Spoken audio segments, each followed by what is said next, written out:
Viewers আসসালামু আলাইকুম। আজকে আমি আপনাদেরকে শেয়ার করব এই যে বেলি ফুল গাছের রিপোর্টিং। এই যে অনেক বড় লতা হয়ে গেছে, এক একটা যে লতা কত বড়, এক একটা 6-7 ফিট লম্বা হয়ে গেছে, এক একটা দেখেন 6-7 ফিট লম্বা ঘরে। তো এটা তো ঠান্ডার সময় আমরা ঘরে নিয়ে যাই, আর সামারে আমরা বাইরে রাখি। আমাদের যে ব্যাকইয়ার্ডে আমরা যেখানে বসে সময় কাটাই, ওই জায়গাটায় একেবারে আমাদের চেয়ারের পাশে, এই চেয়ারের পাশেই আমরা রাখি যাতে ফুলের সুবাসটা পাওয়া যায়। তো পুরো সামারটাই আমরা একদম ফল পর্যন্ত, আপনার উইন্টার আগ পর্যন্ত আমরা ফুল দিয়ে এই গাছে প্রচুর ফুল হয়, আবার ঘরেও প্রচুর ফুল ফুটে। আপনার এই যে ঘরে কিছুদিন আগেও আপনার এত ফুল ফুটছে, এই যে ছোট ছোট ফুল, পুরা ঘর গন্ধে মোমো করতো। তো এখন আমি এটা ঢালগুলো একটু কেটে দিব, লম্বা ঢালগুলো। আবার নতুন দেখা যাচ্ছে যে এই যে ব্রাঞ্চ বের হচ্ছে, এই যে পাতা বের হচ্ছে।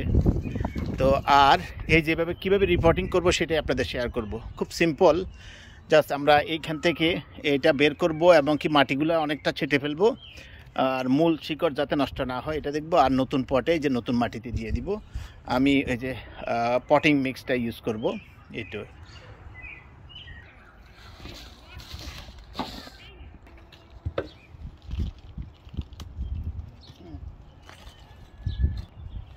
এই যে আমি এই পুরাতন এগুলো ফেলে দিলাম, পুরাতন মাটি, আর এখান থেকে কিছু শিকড় আমি ফেলে দিলাম।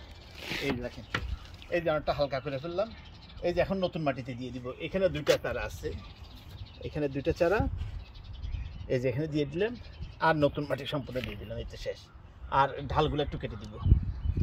এই যে আমরা এখন এই যে লম্বা যে ঢালগুলো হয়েছে, এই যে এক একটা প্রায় 6-7 ফিট লম্বা হয়েছে, এগুলো আমরা এখন কেটে দিব। এগুলো একটু কেটে দিলাম, বেশি লম্বাগুলো। এই তো, এই যে এখন আবার নতুন করে আসবে সব। আর আমি এখানে মোট চারা ছিল দুইটা, আমি দুইটা পটে দুইটা করে ফেলছি।